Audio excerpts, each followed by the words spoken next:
so when you're talking about training methods and you go, why would I want to make my training as stress-free as possible?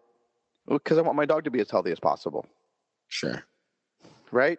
And that doesn't mean I'm not going to stress inoculate the dog. It doesn't mean I'm not going to apply stress in a strategic and an intelligent way to build a tolerance for stress, because that's necessary. Like, you could not have Jackson doing the things he's doing if you were not building a tolerance for stress. Yes. Like, his main problem was he couldn't deal with stress without biting somebody. Yeah. Right? I don't like this. I'm going to kill something. Right?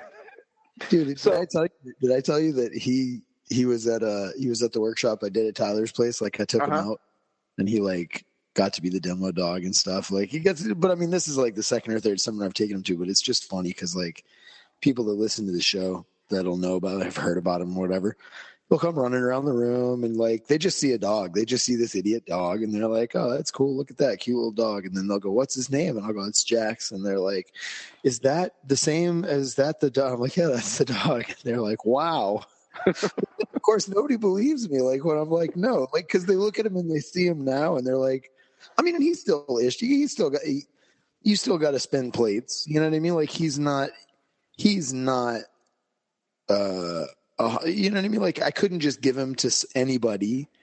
It's like a special needs kid. You know what I mean? You can't just give a special needs kid to anybody and let them do whatever they want and expect that to be the best environment for that kid. You know what I mean? Like he's for sure, he's a special needs dog for sure. You know what I mean? And it's, you know, but it's like, it's just funny because like now people look at him. Now I would get in arguments with people about whether or not he was hard to train. Yeah. Like now people look at him and go, didn't look that hard. You're like, bro, that's because I did it right. Holy crap, bro! You have no idea. He's an idiot. You know what I mean? Like, let me give him to you for about 3 days, and you'll see. I'm gonna make an MMA reference here. It's like watching George St. Pierre beat up Jake Shields. Yeah, you're like, Shields don't look. Yeah, you would think Jake Shields was not that good, you know? And he's a beast. He's a monster. Yeah, it's pretty bad. You know, so I but you know, like I know because last time I was up there, when I was up there for the Bridging the Gap, I got into a little bit of a situation where I needed you to get me out of it with him. Oh yeah, I don't remember that. So remember we'd ridden up there together. It was no problem. He's cool in the car, and then I had some stuff to get out of the back of the car, and I'm like, hey, I need to get the stuff out of the car. And Jax was still in the car, and will he be okay? And you're like, oh yeah, he should be fine. And I went out there. But then while I was getting my stuff out, you came out, and he saw you, and he wanted to get to you. And, of course, there were other dogs out, so I didn't want to let him out of the car. So I just kind of tried to block him a little bit and get that restraint frustration. And unlike before, though, like he started, like, grabbing my beard. Right? Just grabbing my beard. But he was getting really upset. I'm like, Jay? And you came over. Like it was one of those things where I knew that the wrong move would get me nailed. Sure. Yeah. And so he is like, so yeah, I know what you mean by spinning plates, but that was a very unique situation. Oh yeah. Yeah. And I think if you hadn't come outside, sure, he probably would have been fine. Or if there was no other dogs or whatever. Yeah. But it was a little too much for him, but he was still practicing that impulse control. He was lodging his complaint in what he considered to be a very respectful way. You know? Yeah, right. But I was like, this is going to get ugly real fast if, you know? So, he's an idiot. So yeah, no, he's a good dog. I love Jax. He's awesome, but he's the maybe we can talk about that. He's the reason that the test that I'm making for the dog sport that I'm inventing is the way it is. Because I can put him under orders right now and pass that test under orders. You know what I mean? Like I could walk him up and ask him to auto sit, and I could shake somebody's hand, and then we could heel away and auto sit, and you know what I mean? Like I could walk him up and tell him, you know, sit and shake somebody's hand. Everything's cool. But like to just let him not be under orders and trust that he's not going to chest bump him. You know what I mean? Like he's not just gonna look like a whale trying to get out of a pool. Just like schooner up their chest, you know? Like to just under orders, like I can give him incompatible commands and he'll be all right. But the point is to teach him how to self-regulate to the point where he doesn't need incompatible commands. You know Well, what I mean? let's talk about it. Let's you're setting a date for this thing. So let's tell us about GRC, what it means to you, how it came about, and what you hope to see, where you hope to see it go. Yeah, so I'm making up, and it sounds so arrogant and asinine to say you're making up a dog sport, but somebody had to make up dog sport somewhere. Let me stop you right there.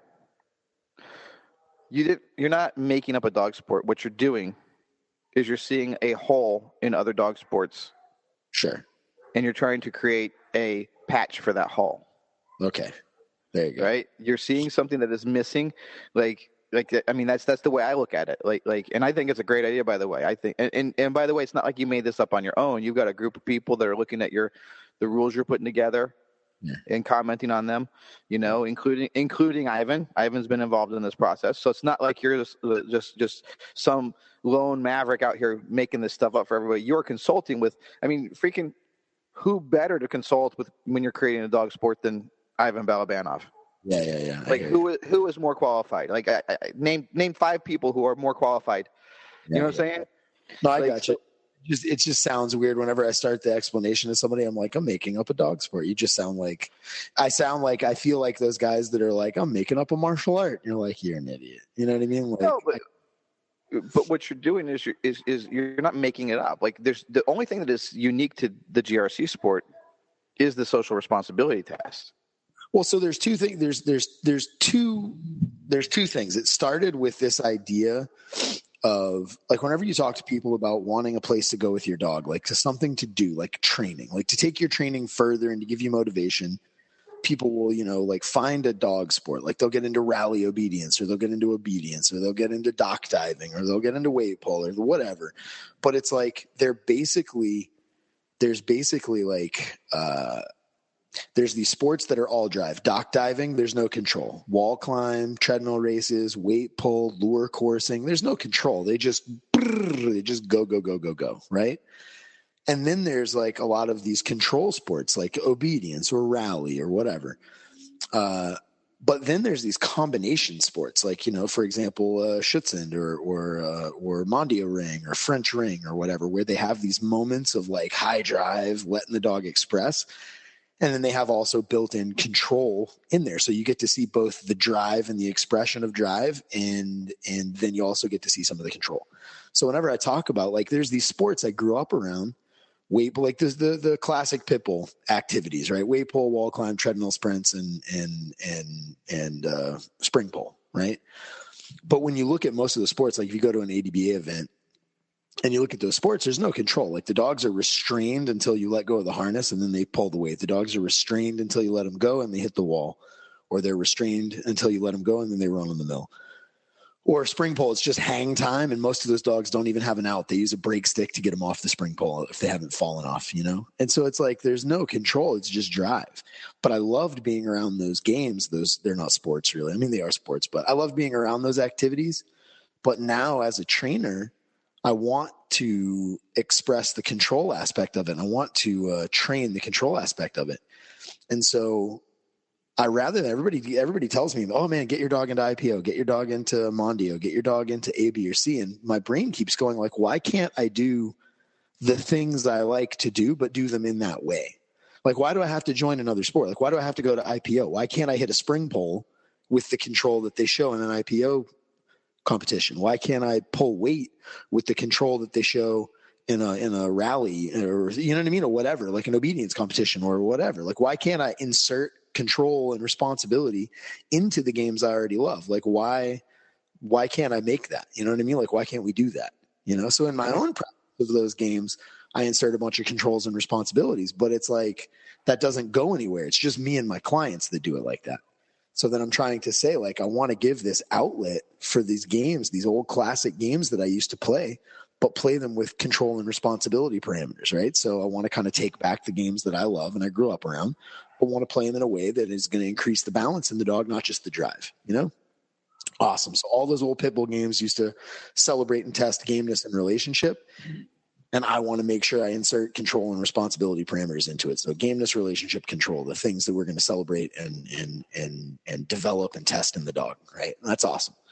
But just like IPO, there's like IPO, you have a BH to qualify before you start doing all the events, right?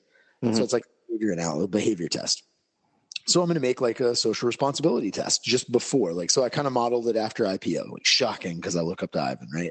So it's like there's this behavior test followed by the ability to qualify for all the drive events. Great. Awesome. That's cool. But your influence popped out on me when I'm trying to make this behavior assessment test or the social responsibility test. When I realized like your line of you're not done training the dog till you can trust the dog at liberty. And most of those things, they encourage more and more and more control. But like we talk about all the time, there's these sport dogs that are awesome under control, but out off of orders, they're insane, like unlivable, but just nuts because they're not under orders. And I don't want to encourage that accidentally. It's like I don't want to make a jiu-jitsu competition that encourages people to pull guard and do nonsense. If I'm going to have a jiu-jitsu competition, I want to make the rules such that it develops the jiu-jitsu that I like. So if I'm going to be involved in this sport, I want to make sure I'm not accidentally encouraging people to train the wrong way with their dog. So I've got to try to make a goal that tricks them into training the right way. So we're going to lose points. You lose points there's a liberty portion and an obedience portion. You lose points during the liberty portion for using obedience and using incompatible commands. So for example, like it's in Schutz, and it's like they start with 100 points and you lose points, right? So you start with 100. Every command you give, you're going to lose 5 points. So if I'm going to greet 3 judges, that's the first event. Like if I'm going to greet 3 judges with my dog, if I walk up and my dog, I walk up and I tell my dog sit, and I greet the judge, it's 5 points off. And then I walk up to the next judge and I say sit, and I greet the judge, it's 5 points off. Because I'm telling the dog what he needs to do. I'm assuming my dog has no ability to make the correct decision, so I'm telling him what the decision is. You're going to keep a higher score if you can walk up without giving your dog's order and your dog is just chill. Does that make sense? Mm-hmm. Mm-hmm. And this is where people want to pull their eyelids out because they're like, wait a minute. I don't understand what you're saying. I get less points for using obedience. But the point is to try to get to the point in your training. Like it's harder for me to teach Jackson how to be cool on his own, not under orders. That is so much harder than to teach him to sit. Do you know what I mean? Like an incompatible command is way easy. Like we can navigate it right now, but we're going to be down 15 points. You know what I mean? I'm not going to get as high a score as I could if I have a dog that just is chill by default. You know what I mean? So let me ask you this, because as I'm picturing this, you know, every time you come up with a rule, someone finds a way to manipulate the rule, right? I know. And that makes me want to, like, when I get into this part, this is what my intolerance for people pops out. And I want to like flip a table over. Because when somebody starts going like, what about this? I'm like, then I hate you. Anyway, go ahead. Yes. Yeah. So in the judging, if it's obvious that the dog has been trained to always sit when you stop to shake hands with somebody, yep, without a command, a non-cued command, if you will, or they use the stopping default obedience, mm-hmm. 15 points off. Default 15 points off. Okay. You got to get a 70 to pass, right? You got to get a 70 to pass, and there's different levels. So like, you know, there's excellent, which is a score of 95 or above, right? So you can get different levels of achievement in this test, right? So if you ever want to pass the test and then you put in another year or so of training, you decide you want to go back and get a higher level of pass, then you can take it again and try to get a higher score if you want, you know? But the idea is that if your dog defaults, like if you do an auto heel, like you walk up and boom, your dog is in an auto heel and it's very clear that the dog is using default obedience, it's fine. You pass because you're showing that you've developed a socially responsible dog. But the dog mm-hmm. is not at liberty. The dog doesn't believe he's at liberty. The dog believes he's in obedience. Do you know what I mean? Right. Yeah. No. That's what I was thinking about, because I could just see people just having the exact opposite effect of people hammering obedience in the dog so much that it's assumed. Yes. Right. This is why. So the test goes like this. There's 2 parts and there's 3 exercises in each part. The first part's the liberty part. You walk up and you greet 3 judges, right? You greet 3 judges. Then you do loose leash, figure 8 around a couple of healing posts. And then your dog literally gets put on a 30-foot line and has 3 minutes at liberty. With you there, you're present. There's no dogs inside the range of the leash. We're not worried about dogs. Like, I'm not trying to prove that your dog can play in a dog park. You know what I mean? Like, I just need your dog to be there. But the idea is when you see these people, like when I'm watching these people practice this test, they can do a bunch of default obedience and pretend like the dog's at liberty. But then when they put the dog on a long line and stand there, the dog starts offering behaviors because they have no idea what to do. Or they go, oh, cool, I'm released. Awesome. And they just go zing, zing, zing, zing. And they run from end to end to end because they have no idea how to handle liberty. Do you know what I mean? Right. Then you can kind of see, like, dude, your dog has no idea what to do with freedom. You know what I mean? Or your dog has no idea what freedom is because he defaults to obedience because he's stuck, you know? Now, again, if you have a dog, like if there's a dog that somebody wants to compete in the sport and they have a dog that legitimately cannot handle liberty, and that's the best that dog can expect, that's cool. All they've got to do is get a 70 to qualify, and then they can go on to the drive sports, right? So they can participate, but they have to show that they've figured out a way to navigate the world safely with that dog. It's acceptable to have obedience be that way that you've figured out. That's totally acceptable because obviously that's better than not being able to navigate the world. Mm-hmm. But I'm just trying to put a twist on it to make people's ideal picture be that of a dog that can do obedience, but also has the ability to navigate situations without being in obedience. Right. You know what I mean? If you don't insert that into the picture, they won't. People are going to train to win the game. So if you go, look, here's the deal. Like your score is if they don't mess this up, they'll put the dog under deep. Like, for example, the BH test in Schutzen or IPO or whatever you want to call it. It's like there's this whole series of things. There's like healing through a crowd of people, and there's walking around with all these dogs, and then there's a guy rides by on a bicycle, and there's somebody jogs by, and like somebody rings a bell, and it's like all this stuff to test the temperament of the dog. And in theory, you would be getting a truer test of the temperament of the dog if the dogs were at liberty during that test. But nobody does that. Those dogs are in focused attention heel. You could shoot a gun next to their head and they won't blink. Do you know what I mean? That's not really a true temperament test. Like a temperament test is what decisions do the dog make? But the dog's not making any decisions. The dog knows it ain't got no decisions to make. Do you know what I'm saying? And so like people will kind of skirt because of the training, people will hammer on the ability to take away the dog's choices as a means of management rather than teach the dog how to self-manage. And I think all of them are important. I think of the parameters of living with a dog the way that I want people to live with a dog, I think the dog should have drive expression. I think the dog should be able to be put under orders. And I think the dog should be able to live at liberty without being under orders. I think all three of those are necessary. I think if you take away one of those three things, it's suffer. You know what I mean? If the dog's under orders and at liberty but has no drive expression, that's kind of a bummer. If the dog has all drive expression and liberty but you can't get control, that's a bummer.